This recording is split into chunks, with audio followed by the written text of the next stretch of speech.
Hola, ¿qué tal? Voy a ir conectando acá a Bárbara.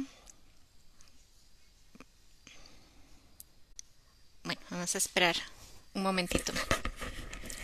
Espero que estén muy bien el día de hoy.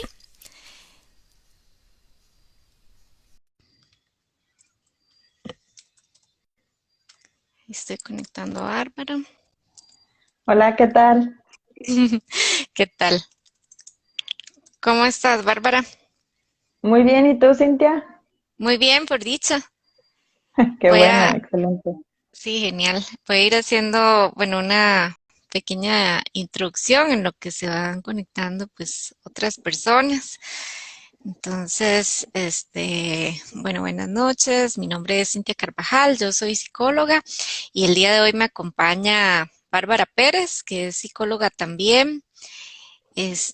Yo soy psicóloga forense y también en terapia breve. Y Bárbara, tiene una maestría en psicología de la salud, un doctorado en psicología y también ha hecho varias investigaciones, ha publicado artículos, ha participado en congresos y posee una línea de investigación en psicología de la alimentación. Yo por mi parte, bueno, escribí un artículo, un estudio de caso, con respecto también a trastornos alimenticios. Entonces, el día de hoy vamos a hablar un poco de ese tema. Entonces, bueno, como decía antes, muchas gracias, Bárbara, por acompañarme el día de hoy. También agradecer a las personas que se van conectando, también a las personas que pues, lo van a mirar después. Este, mm, bueno, con respecto ya entrando al tema, la psicología de la alimentación, básicamente se podría decir que es la ciencia de la psicología aplicada al área de alimentación. En muchas ocasiones también se escucha hablar que se le dice psiconutrición, ¿verdad? Y básicamente es el estudio de esa relación entre la persona y la comida, ¿verdad? Que a veces puede ser un poco disfuncional, por decirlo así. Entonces, vamos a hablar un poco de eso. Y se puede hablar de que, ¿verdad? No es tan buena esa relación porque influyen emociones, conductas, el contexto social, las relaciones y todo eso puede contribuir, ¿verdad? Factores para que propiamente hayan problemas, por decirlo así. Entonces, bueno, cuando se habla de problemas alimenticios, ¿verdad? Muchas veces la gente tiende a pensar solamente en las enfermedades, por decirlo así, un poco más graves, ¿verdad? Como podríamos hablar de, la gente a veces, muchas veces lo asocia con bulimia, con anorexia, que tal vez son como los trastornos alimenticios que más se escuchan, ¿verdad? Pero hay otros y aparte hay unos que tal vez no se les pone una etiqueta, pero es tal vez como el diario vivir de muchas personas, ¿verdad? Entonces vamos a hablar también de esos. Entonces, bueno, con respecto a esos trastornos alimenticios propiamente, este, hay, se caracterizan porque generalmente hay problemas con la ingesta de comida y hay problemas también con la figura corporal, ¿verdad? Se suele haber, como por decirlo así, una especie de obsesión con esa figura corporal. Entonces, en ese sentido, ¿verdad? Muchas veces se puede hablar de anorexia propiamente cuando hay un peso bajo, bastante bajo, y de bulimia cuando propiamente hay esa ingesta de comida, pero de una manera bastante descontrolada a la hora de comer. Y ambas, tanto la bulimia como la anorexia, suelen tener como conductas compensatorias. Entonces, por eso puede ser que, por ejemplo, en la bulimia, ¿verdad? Haya vómito o algún tipo de purga, como por esa culpa que se siente de haber comido tanto, entonces tratar de sacar esa comida. En la anorexia puede ser que más bien las personas, por su parte, más bien traten evitar comer, ¿verdad? Entonces más bien hasta desarrollan una serie de técnicas bastante ingeniosas para que la gente pues no se dé cuenta de esa situación que está sucediendo. Pero también, como les decía, hay otras enfermedades. También sucede la que se llama vigorexia, que es más que todo como esa, por decirlo así, obsesión con el consumo de proteínas, de esteroides, de carbohidratos, porque está, digamos, muy centrado en cómo esa apariencia física, en ese estado físico. También hay otra que se llama ortorexia, que esa, bueno, es un poco menos reconocida, pero también pues le han puesto ese nombre que más bien es como una preocupación, pero de una manera muy excesiva por el consumo de comida sana, pero no es como que de pronto se sustituya con otras comidas, ¿verdad? Pues que la persona diga, bueno, yo no voy a comer esto porque tiene pesticidas, no es tan natural, pero tampoco es como que lo llegan a compensar con alguna otra comida saludable. Entonces, terminan teniendo problemas de anemia o alguna otra situación, ¿verdad? Y luego están los otros tipos de problemas con la relación de la comida, que esos son tal vez los que vemos un poco más comúnmente, ¿verdad? Que puede ser una persona que tal vez come por ansiedad o tiende a comer de manera compulsiva, que tiene también un rechazo a su cuerpo, que hace dietas excesivas, que más bien se torna como bastante crónico, ¿verdad? De tanto que sucede, la obesidad, el sobrepeso, que eso también eso sí es como más común escuchar que una persona, ¿verdad? Ya haya sobrepasado esos límites sanos con respecto a digamos, su peso. Entonces, bueno, en ese sentido, se puede hablar que la psicología de la alimentación busca trabajar esa relación de persona con la comida, hacer que esa relación sea, como por decirlo así, un poco más positiva, sanar esa relación, esa manera en que comemos. Entonces, en ese sentido, se puede hablar de que trabaja la intimidad, ¿verdad? Porque como la manera en que comemos tiene que ver mucho con la manera en que nos queremos, entonces también tiene que ver con la parte de autoestima, ¿verdad? Porque también está muy relacionado con esto de, ¿verdad? Mi autoimagen, como lo vamos a ver ahora un poco más adelante. Y que influye también, ¿verdad? Puede ser que haya muchas creencias sobre la comida, sobre el cuerpo, y eso va a influir en la manera en que yo coma, ¿verdad? Que no coma bien. Es, también en el área de la psicología de la alimentación, pues va a hablar de la influencia de las emociones, ¿verdad? Muchas veces sucede que si yo me siento estresada, ¿verdad? Con el trabajo, porque tuve algún problema o alguna situación que me generó mucho estrés, entonces yo tienda a comer, ¿verdad? Llegar y comer, ¿verdad? Como desahogarme de esa manera, llenar ese vacío de esa manera. También a veces pasa, la gente come porque está aburrida o porque se siente preocupada o porque tiene algún miedo, alguna angustia o se siente triste, entonces pues come, ¿verdad? Pero también es como que come, porque puede ser que coma mucho o que coma, ¿verdad? Cosas que no debería. Entonces, ahí está el problema, ¿verdad? Entonces, y también pasa, esas son como las emociones negativas, pero también sucede con las emociones positivas. También a veces la gente dice, ay, estoy muy feliz y come, ¿verdad? Entonces es como que el problema es que si yo cada vez que voy a celebrar, pues me hago ahí unos atacones y comida chatarra, pues ahí es donde viene el problema. Y bueno, ahí también esas emociones y comer a raíz de esas emociones también van a traer consecuencias, porque si digamos lo que yo hago es comer como una estrategia de afrontamiento, pero pues esa es mi única estrategia de afrontamiento para llenar esos vacíos, evitar esas emociones negativas o llenar esas emociones positivas, como les decía antes, entonces termina creándose un hábito y termina siendo como, por decirlo así, ¿verdad? Un círculo vicioso, ¿verdad? En el que pasa alguna situación y entonces como y luego vuelve a pasar otra situación y vuelvo a comer de una manera inadecuada y ahí va. Entonces, es como por decirlo así, una especie de hambre emocional. Entonces, termina siendo, por decirlo así, una conducta ay, ya no dije nada, desadaptativa. Entonces, es donde ya no termina siendo, ¿verdad? No bueno, disfuncional.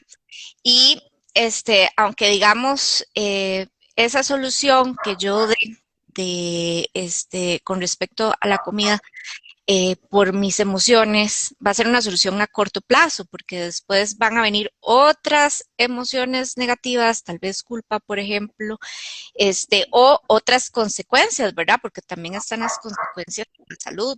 Puede ser que, por ejemplo, ya una persona empiece a padecer de colesterol, aumente de peso, más bien tenga sobrepeso, o obesidad, o desarrolle alguna enfermedad como diabetes, o incluso, ¿verdad? Como la salud es justamente tan importante y el alimento es como, por decirlo así, es el combustible, pero no le estás dando, ¿verdad? Una buena calidad o en exceso o muy poco, entonces resulta ser que también hay cambios en la piel, en el cabello, puede ser que la persona incluso en algún momento pues tenga anemia o esté desnutrida o incluso ya empieza a afectar de una manera más grave como por ejemplo una alteración cardíaca o incluso pueden desarrollarse trastornos hormonales, ¿verdad? Entonces, incluso puede ser mujeres que ya no les venga la menstruación o que ya sea hombres o mujeres de alguna disfunción sexual.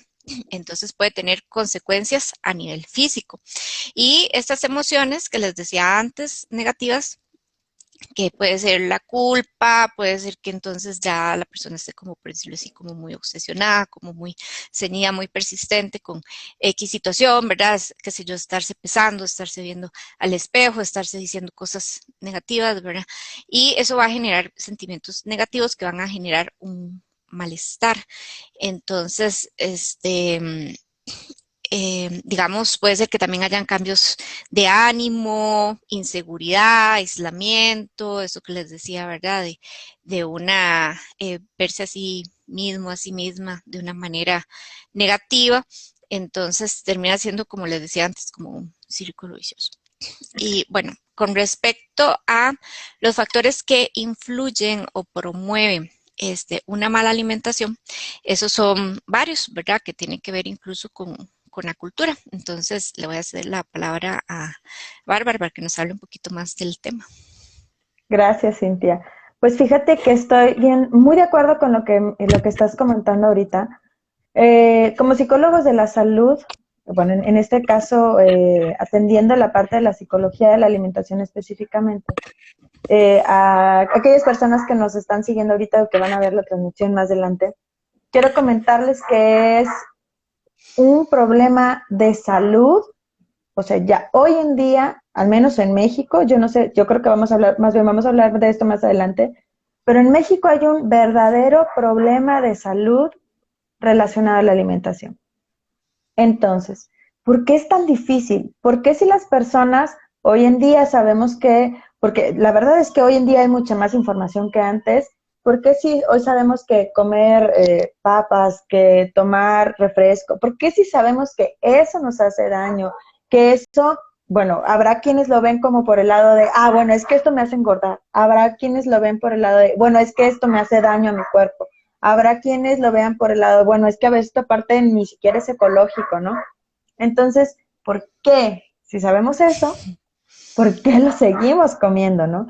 Y entonces justamente hay algunos factores que quisiera comentarles el día de hoy, También pueden ustedes dejar sus comentarios y ver, tener un poco más de diálogo sobre esto. Pero hay un montón de factores, entre ellos los que he encontrado en las investigaciones que tienen más peso son los factores sociales y culturales. Vamos a hablar un poquito de esto. Por un lado, vivimos, y yo quisiera que también Cintia nos compartiera su visión allá en Costa Rica, cómo lo viven, pero aquí en donde yo vivo, que es acá en Saltillo, estoy muy, muy cercana a la frontera con Estados Unidos. Nosotros le llamamos que tenemos una cultura americanizada. Nuestra cultura es muy diferente, es biodiversa acá en México. La gente del norte es otro rollo de la gente que vive en el centro y la gente que vive en el sur de México. Comemos muy diferente, pero aún así todos comemos muy mal. El 75, casi 78% de los habitantes adultos mexicanos tienen sobrepeso u obesidad, o sea, así. Entonces, ¿por qué? La cultura influye bastante. El acceso nutrimental a la comida, al fast food o a la comida rápida es increíblemente más fácil que a la comida o a los alimentos saludables. Estamos hablando de, por ejemplo, una hamburguesa de una cadena. ¿Puedo decir marcas aquí o no puedo decir marcas? ¿Sí? No, pues sí, No. pues sí. Dale, dale. Bueno, por ejemplo, ustedes saben que comprar una hamburguesa McDonald's, comprar cualquier comida rápida es mucho más rápido y accesible económicamente que comprarte una ensalada. Es más, hasta a veces en la toma de decisión cuando estás en el restaurante, te das cuenta que cuesta lo mismo una ensalada o un corte de carne, tamaño u porción saludable, cuesta lo mismo eso que comprarte una Big Mac, ¿no? O sea, que comprarte una hamburguesa enorme con papas y refresco. Y entonces, a la hora de la hora, pues la elección parece ser bastante sencilla, ¿no? Compras donde tienes más alimento, donde recibes más alimento.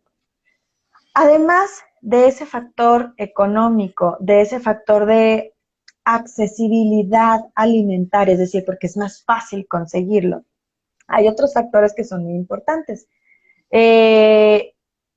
Uno de ellos, y que también está muy relacionado con este poder adquisitivo, tiene que ver con el estatus económico, por la demostración de estatus económico.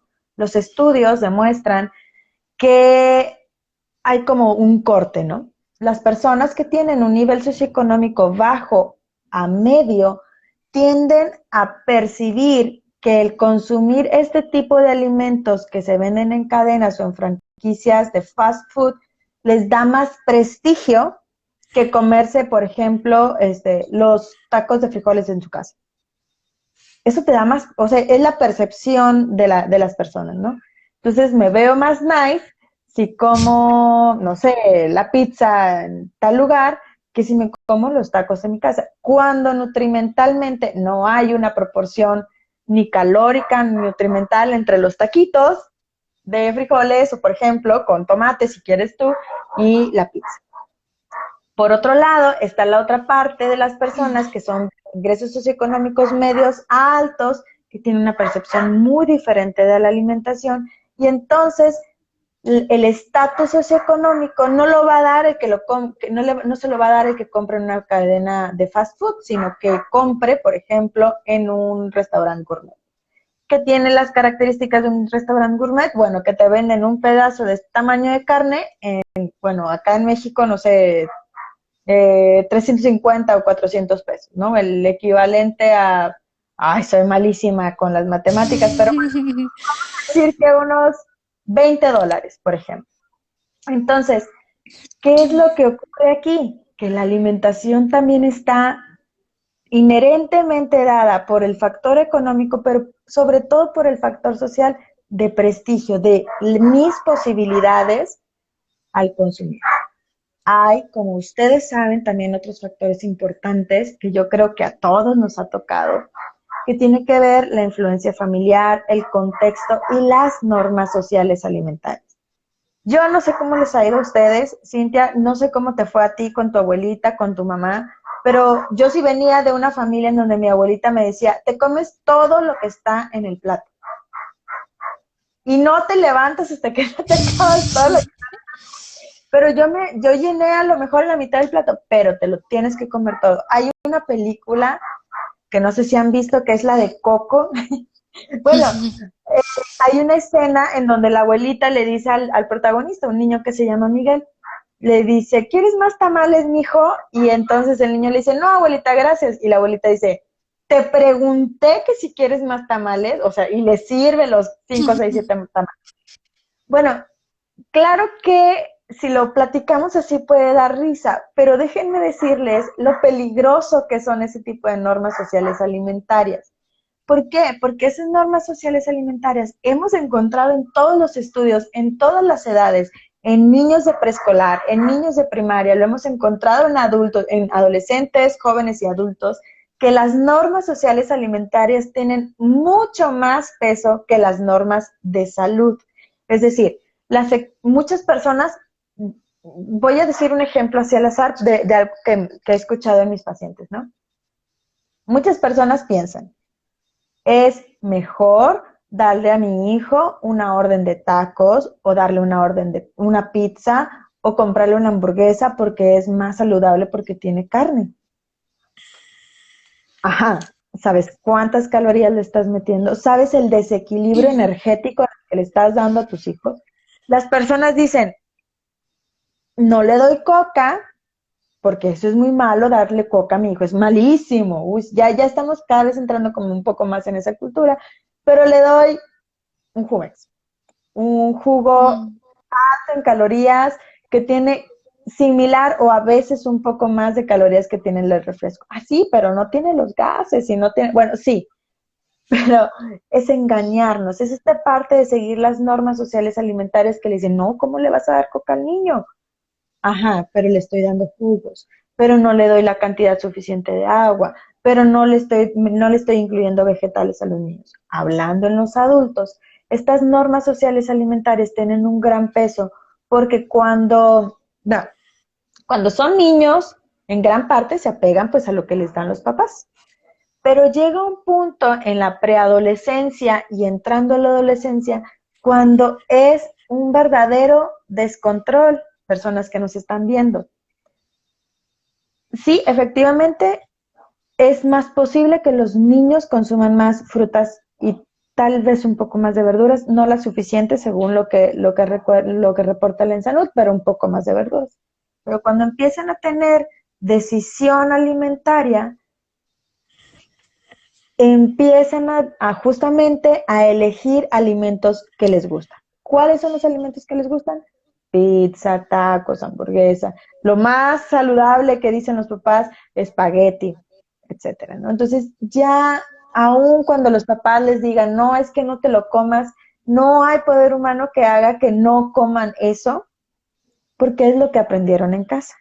Entonces, esas conductas alimentarias se van prolongando en el tiempo hasta llegar a los números que tenemos hoy en día en sobrepeso y obesidad en adultos. Va aumentando, de hecho, entre más edad van teniendo, es más alto o más grande el porcentaje de personas con sobrepeso u obesidad acá en México. Entonces, bueno, son algunos factores que son muy importantes. Es más importante el dicho de la abuela de come, como si perdónenme, pero soy malísima para los dichos. Come como rico, desayuna, no, come como rey, desayuna como rey, perdónenme. Desayuna como rey, come como príncipe y cena como mendigo, ¿no? Es más fuerte ese dicho que las mismas referencias de la Secretaría de Salud sobre las porciones alimentarias. Las personas ni siquiera conocen cuáles son las porciones que se tienen que consumir. Ni siquiera han visto, hay personas que ni siquiera saben cuáles son los grupos alimentarios y meten la papa, no sé, en una verdura. Por ejemplo, no saben ni siquiera cómo catalogar una tortilla, si es un cereal, si es, por ejemplo, una leguminosa o dónde van. Entonces, ahí, cuando es la hora de elegir, las personas eligen en función de su preferencia alimentaria y de las normas sociales que les enseñaron que tenían que seguir. Entonces, bueno, son algunos de esos factores. Hay otros factores que no son tan sociales. Como ya lo decía Cintia, tiene mucho que ver con la percepción de la imagen corporal. Los estudios también demuestran que hay una distorsión en la imagen corporal en personas que tienen obesidad. Principalmente quienes tienen obesidad se perciben más delgados de lo que realmente están. Si yo me percibo en mi peso, o bueno, a lo mejor un poquito pasado de peso, pero pues no tanto, entonces no me va a entrar el 20 de que tengo que cambiar mi alimentación. ¿Hasta cuándo? Hasta que el médico ya les dice, oiga, tiene diabetes, tiene hipertensión, tiene cáncer, porque no sé si lo sepan, también se relaciona la obesidad con el cáncer y otras enfermedades metabólicas, ¿no? Y ahí es cuando, ¿qué pasó? Y es lo peligroso también, porque justamente en las enfermedades crónico-degenerativas, la diabetes, la hipertensión, sobre todo estas que acá en México estamos bajo una declaratoria de emergencia epidemiológica por el porcentaje de personas con diabetes e hipertensión. Hay un momento en el que ya después de un tiempo, ya me dieron el diagnóstico, pero pues ya me di cuenta que si sigo comiendo mal no me pasa nada, no me he muerto. Haciendo lo mismo, ¿no? Y después viene un mayor, o sea, viene como una explosión, vamos, explosión por decirlo de una manera, viene un aumento considerable en el índice de masa corporal, en los triglicéridos y en los demás indicadores biomédicos, ¿no? Entonces, es peligroso no tomar en cuenta esto. Vamos, realmente es peligroso porque la alimentación a largo plazo cobra la factura. Y las personas, vivimos casi, creo que te decía hace unos días, Cintia, no me gusta meterme mucho en estos rollos, pero de alguna manera vivimos en un sistema capitalista y estamos así, vivimos en el día a día, lo inmediato, la retribución inmediata, eso es lo que busco. Y entonces como no me pasa nada, me comí las papas, me comí los refrescos, me comí el refresco, 2, 3 refrescos, no me pasó nada.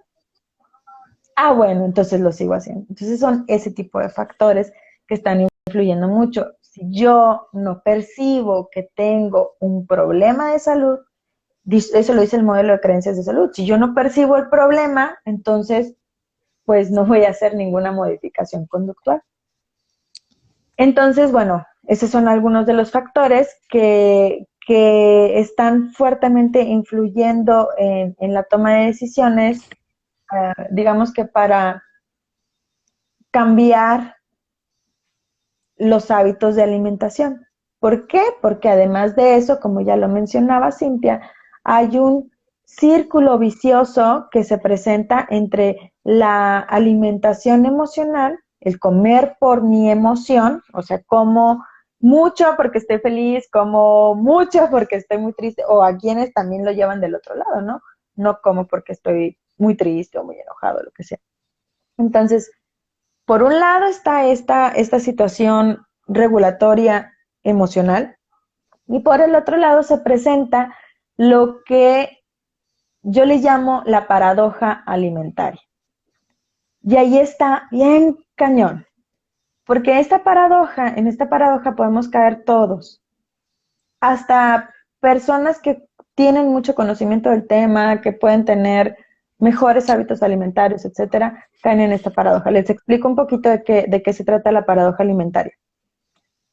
Es aquella sensación o percepción de que lo que yo estoy haciendo, de lo que yo estoy comiendo, está bien. Yo le pregunto a las personas, a los niños, a todas las personas que evalúo en este aspecto, oiga, ¿usted come bien?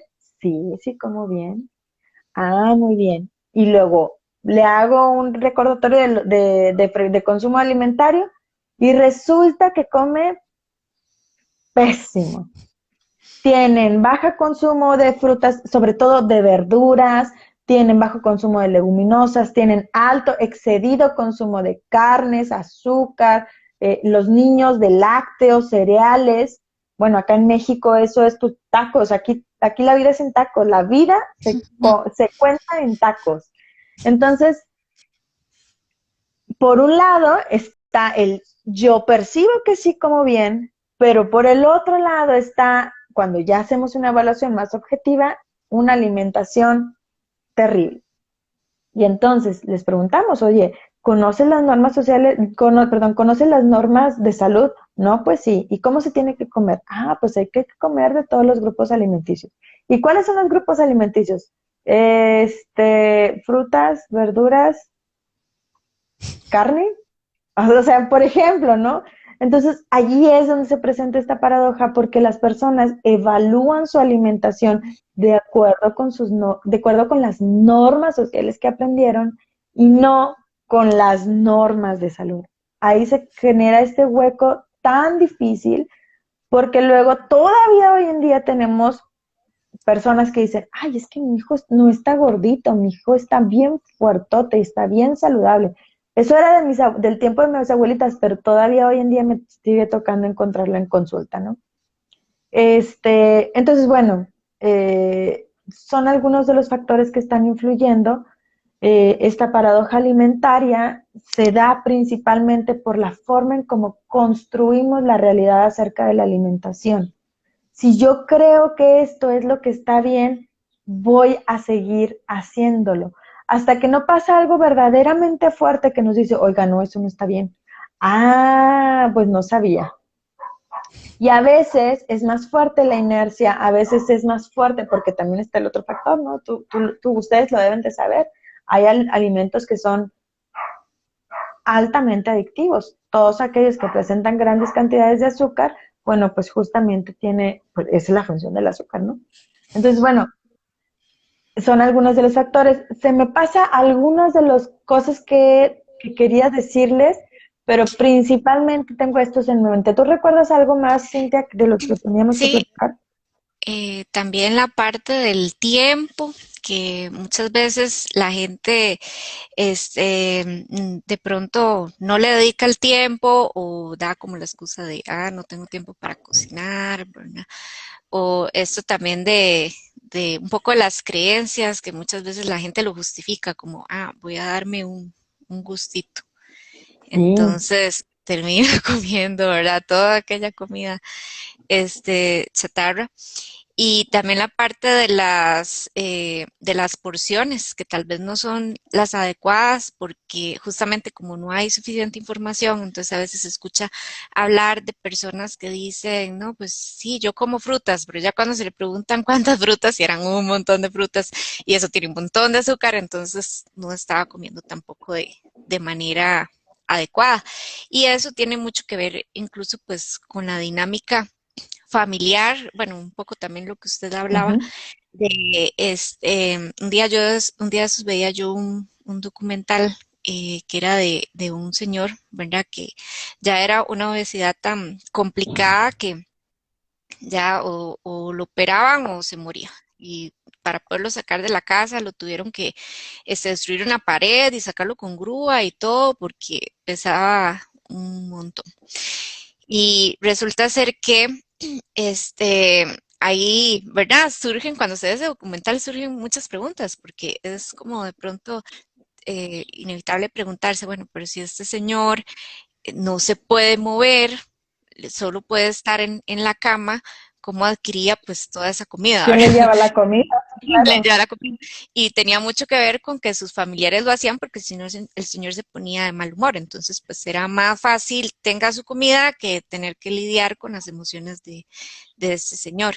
Y a la vez, la misma familia tenía esta dinámica bastante disfuncional con respecto a la comida. De hecho, todos eran personas con sobrepeso, con obesidad, tal vez no al grado de este señor que pues ya casi que, ¿verdad? Estaba en peligro de muerte, pero igualmente, o sea, por ejemplo, una de las hijas le daba todos los días hamburguesa y Coca-Cola y bueno, el combo a su niña de 1 año, ¿verdad? Entonces era Sí. como algo que no estaba muy normalizado en esa familia. Entonces, a veces tiene mucho que ver con las costumbres familiares de cómo se come, de que no necesariamente se comen alimentos saludables o las porciones saludables. Y bueno, otra cosa que también es importante es con respecto al ejercicio, que muchas veces la gente piensa que no importa si come bien o mal, pero si hace ejercicio ya es suficiente, ¿verdad? De hecho, un día de esos Ujú. fui a nadar y había unas muchachas que estaban ahí ya, ¿verdad? Recogiendo sus cosas y todo, y había una que dijo, no, es que a mí no me gusta nadar, yo vengo acá solo para bajar toda la comida que me como porque como un montón de cosas, ¿verdad? Bien grasosas. Y yo decía, qué curioso, porque así como ella, pues hay muchas personas que piensan que no importa si come súper mal, pero hice ejercicio, entonces todo está bien.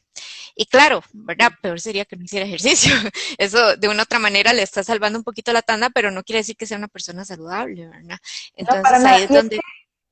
Ajá. Sí, bueno, es que justamente a eso iba, Cintia, porque las conductas de salud tienen mucho que ver con la percepción que tenemos, o sea, no es ni siquiera la realidad o lo que nos han indicado de lo que es nuestra percepción. Y coincido mucho contigo en la parte bueno, es que la alimentación, a diferencia de otras conductas humanas, tiene como un gancho, ¿cómo decírtelo? O sea, nosotros no solo comemos porque tengamos hambre, no solo comemos por nutrirnos. El factor, o sea, la alimentación tiene un montón de componentes sociales, es para agradarlo, comemos cuando estamos celebrando, comemos, en muchas situaciones utilizamos la alimentación, estamos tristes, comemos, o sea, tiene un factor sociocultural inherente y también sociocultural y te voy a decir que también histórico, porque nuestros platillos han ido cambiando y por ejemplo, justamente en lo que hablabas ahorita acerca de, por ejemplo, de esta persona que tenía obesidad mórbida y sin llevarlo tan allá, te voy a decir que volteemos a vernos a lo mejor a nosotros mismos o a las personas cercanas a nosotros. Mm, sirve de mucho en este ritmo que tenemos de vida, por ejemplo, quienes somos, bueno, te voy a decir, tú sabes que yo tengo una chaparrita de 3, acaba de cumplir 3 años, ¿no? Entonces, entre que yo trabajo, mi esposo trabaja, a veces puedo pensar 1000 veces, es más rápido, llego, paso por el fast food y vámonos, y ya comió algo, ¿sí? O sea, de alguna u otra manera, el ritmo de vida que tenemos, los cambios socioculturales, históricos en los que estamos viviendo, hacen que se haga más sencillo tener una mala alimentación. No le vamos a echar la culpa a eso, obviamente, pero sí nos podemos ir haciendo cada vez más conscientes de por qué estoy comiendo lo que estoy comiendo, para qué estoy comiendo lo que estoy comiendo. Y la otra cosa es de revisar si la percepción la evaluación que estoy haciendo sobre mi alimentación es basada en los dichos, basada en lo que me han dicho mi mamá, mi papá, o basado en evidencia científica o basado en lo que me dice al menos un nutriólogo. A lo mejor no tienes que meterte a estudiar una licenciatura en nutrición, pero sí es muy buena idea que empecemos a voltear por una cultura de la alimentación. Acá en México te puedo decir que eso no existe. A lo mejor acá no es tanto con el consumo de frutas, por ejemplo, lo que decías, lo que me decías hace rato, no se puede comerme 10 frutas y bueno, ahí está el exceso. Acá en México ocurre algo con la carne, ocurre lo mismo con la carne y con los cereales, porque nos dicen, hubo un montón de tiempo en mis tiempos de niña y adolescente que decían que comerse una tortilla era muy saludable, que solo tenía 10 calorías. Ajá. Y entonces por eso las personas se comen 6, 7 tortillas en una sola sentada. Y adentro, pues con, no sé, con huevo, carne, lo que sea, ¿no? Entonces, bueno, sí es importante que revisemos qué de nuestras conductas alimentarias están reguladas por la norma social y cuáles de ellas tendríamos que ajustar un poco más a la norma de a las normas de salud. A lo mejor no conocer todo, pero digo, sí, ir conociendo un poco más. Ujú, sí, exactamente. Y ahí, bueno, nada más como para contextualizar un poco, en México los tacos son lo que aquí llamamos los gallos, que aquí también es muy común, ¿verdad? Que se consuman gallos de tal cosa y del otro, y todo tiene que ver con pues la tortilla. Mm, Entonces, sí. suele ser parte de la alimentación. Y bueno, otra cosa muy importante, como retomando algo que usted ya había dicho antes, también incluso como esa percepción social de que está bien, ¿verdad? Que usted hablaba de que, ¿verdad? Cuando la persona tal vez es gruesita y la ven así como, así está saludable, está fortachón, está, y tal vez más bien es sobrepeso, es obesidad, también pasa con la delgadez extrema, ¿verdad? Ese estándar de Sí, tengo que ser tan delgado, delgado como aquella modelo o ¿verdad? Esa persona que está ahí en la marca top, ¿verdad? Entonces también hay una exigencia de ser de cierta manera, ¿verdad? Y con respecto a esto de la autoimagen, aparte de esa expectativa social, también a veces pasa que no hay como una conciencia real de mi persona, o sea, porque tenemos esa expectativa, ¿verdad? Tan diferente que no logramos ver, percibirnos a nosotros, nosotras mismas de la manera correcta.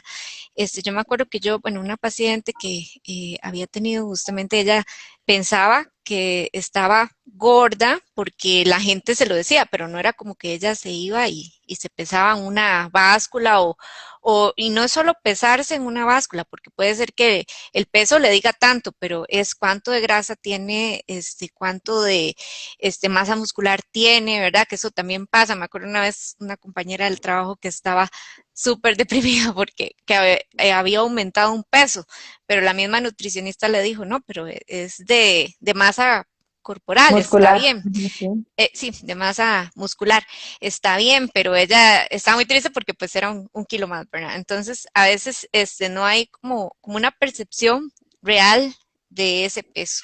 Entonces es complicado. Y bueno, ahora que usted decía, ¿verdad? Del porcentaje de obesidad en México, ahora estaba yo buscando también un poco del tema y acá en Costa Rica es un 64% de porcentaje de obesidad que hay, o sea, 64% de la población de Costa Rica está con obesidad, o sea, es un porcentaje bastante grande. Incluso Costa Rica es el sexto país que tiene obesidad, ¿verdad? Con Y más México obesidad. es el segundo. Entonces, Y en es adultos, complicado. te diré que Ajá. segundo lugar en obesidad en adultos, pero el primer lugar en el mundo en obesidad infantil. Tenemos Mm. casi 36, bueno, casi 36% de niños de edad primaria de 6 a 12 años con obesidad. Así es, bastante alto. Ajá, exactamente. Entonces, en ese sentido, pues es bastante preocupante, ¿verdad? Y parte de los comentarios, ¿verdad? Que suelen eh, ser al final una excusa como para terminar comiendo mal. A veces tiene que ver con mucho con frases que la gente se dice, como, digamos, cuando les hablaba de esto de cuando como porque estoy celebrando algo, porque estoy feliz y es, no, me lo merezco. O a veces pasa, como digamos, una cuestión ahí un poco desproporcional, porque tal vez hice, no sé, media hora de ejercicio y fui y me comí, ¿verdad? El combo, la comida chatarra que para recuperar. ¿Y cuál recuperar, verdad? Se está más bien en exceso recompensándose y digamos con comida no saludable. Este, o a veces también la gente se dice excusas así, a sí misma, como de, solo me voy a comer un poquito. Me acuerdo una vez una amiga que dijo, solo me voy a comer un poquito de este pie y se comió pues toda la torta del pie. Solo dejo eso Entonces, fuera. no dejó ni un poquito. Pero inicialmente ella dijo, solo me va a comer un poquito y se terminó comiendo pues toda la torta. Entonces a veces son también parte de las excusas o a veces la gente dice, bueno, voy a comer todo esto, no importa porque mañana voy al gym. O a veces la gente también, bueno, lo que les hablaba de, bueno, voy a darme un gustito, o a veces es esto del tiempo, ¿verdad? Qué pereza cocinar, no tengo tiempo para cocinar, o no me gusta cocinar, ¿verdad? Esa última me identifico yo bastante. Entonces es complicado porque ahí van como una serie de excusas, ¿verdad? O esto de comer, ¿verdad? Muchas veces se traduce también en dar amor, ¿no? O sea, voy a recibir esta comida que me dieron o voy a cocinar para esta persona. Y el problema no es que sean muestras de cariño, sino que a veces pues son esto que hablábamos de no saludables, que son en exceso, ¿verdad? A veces la gente se escucha mucho en los restaurantes como esa frase, no dejes para mañana lo que puedes comer hoy, ¿verdad? Entonces, también es como una parte de estar ahí en ese consumismo. O a veces también es como la parte de no poder dejar comida, ¿verdad? Lo que hablaba usted, ¿verdad? Que muchas veces las mamás, las abuelitas, cómete todo esto. Y a veces, más si es comida chatarra, es como, ah, no, porque se va a poner mala, ¿verdad? Entonces ya se va a poner fea, mejor me la como toda de una vez. Sí, que no Eh, se eche a perder.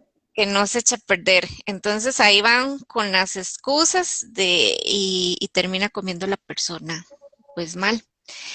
Entonces, en ese sentido, sí es muy importante como ir identificando, ¿verdad? Como señales de alarma de que puede ser que no esté comiendo mal, que no esté comiendo bien, ¿verdad? Entonces, ahí sí es muy importante, si un caso se identifica que no, pues pedir la ayuda necesaria, ¿verdad? Generalmente con un equipo interdisciplinario, psicología, nutrición o incluso un médico para poder ir logrando y también informarse de cómo comer mejor.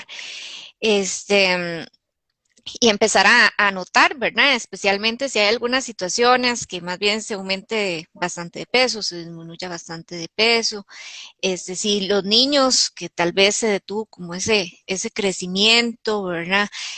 O si la gente empieza a hacer como rituales de comida que ya son así como, ¿verdad? Bastantes disfuncionales, o si más bien empieza como a aislarse, evitar comer, digamos, en compañía de otras personas para que no vean pues esos rituales alimenticios que no son sanos, o digamos si ya es un problema más grave que empieza a esconder comida, o digamos en la casa, pues en una familia que noten que se desaparece comida, pues puede ser alguien que se está dando ahí como un atracón, o sea, que está comiendo en exceso. O cuando alguien empieza a hacer ejercicio en exceso, o mantiene ese temor constante de no engordar, esto de que hablamos de la distorsión de la imagen corporal, que digamos, pese a que al rato esté delgado o delgada, no sea suficiente, y tenga como esa dificultad también pues para comunicar pues esas situaciones y digamos, o que hagan algunas conductas de compensación, ¿verdad? A la comida, que ya sería, ¿verdad? Cuando tal vez la gente ya o no come del todo, o omita, o se purga, o alguna otra situación, o esto que les hablaba del ejercicio en exceso. Y ahí también, ¿verdad? Tomar en cuenta, ¿verdad? Esta parte de la imagen corporal que es muy importante. No sé, Bárbara, si había algo más que quisieras agregar. Pues nada más recordarle a las personas que la alimentación es una parte importantísima, inherente y necesaria en el día a día. Así como le damos importancia a otros aspectos de nuestras vidas, el trabajo, no sé, disfrutar, el ver una serie, lo que sea, dense oportunidad de dar y atender su salud en este aspecto. Habemos profesionales de la salud que estamos encargados de, por ejemplo, si ya has intentado varias dietas y sigues fracasando y ya te sientes decepcionado, emocionado, cargado, pide ayuda. Pide ayuda al nutriólogo, pero también apóyate de un psicólogo que te pueda ayudar a ver de qué manera puedes intentar hacer cosas diferentes y sobre todo que trabaje mucho con la percepción de autoeficacia para que tú vayas dando pasos cada vez más cercanos a lo que tú necesitas. La obesidad en específico es una enfermedad, es un problema de salud y es, les voy a decir, les va a quedar un poco gordo, pero es crónico. Siempre va a estar ahí. Podrás tener la conducta, podrás disminuir, podrás bajar de peso, pero si lo pasas como, ah, bueno, esto ya se me quitó, ya no tengo obesidad porque ya perdí X cantidad de kilos, es muy posible que vuelvas a regresar esos kilos porque el cuerpo tiene memoria y porque ya aprendiste cognitivamente un camino que te llevó a la autocompensación. Entonces pide ayuda a un profesional que te pueda dar seguimiento en todo tu proceso. Nada más, Ujú. gracias. Sí, muchas gracias. Y de hecho, más bien por eso incluso es que ahora, bueno, con esto de la pandemia y el COVID, también han habido muchos problemas de salud, porque justamente como hay muchas personas que no se alimentan bien, que no tienen, digamos, como hábitos saludables, entonces también han desarrollado enfermedades. Entonces, claro, esta pandemia ha venido digamos, que empeorar, por decirlo así, pues estas situaciones. Y, digamos, muchas personas también puede ser que a raíz del encierro, más bien, pues, adoptaran más bien sedentarismo, malos hábitos de comida, no hacer, digamos, los tiempos de comida, etcétera. Entonces, todo eso pues va a afectar en la salud. Entonces, muchas gracias, Bárbara, por acompañarme el día de Gracias a hoy ti, Cintia. y gracias a las personas que se conectaron hoy, a los que lo van a ver después. Bueno, también a Red por difundirlo en la red social. Digamos, a cualquier cosa, Bárbara la pueden contactar en Saltillo, Coahuila, en México, y a mí acá en Costa Rica, principalmente en la provincia de Heredia o virtual, y pedirles que cualquier cosa estén atentos, atentas a otros envíos que haremos en el futuro de otras cosas. Entonces, eso sería y muy buenas noches entonces. Hasta luego. Hasta luego.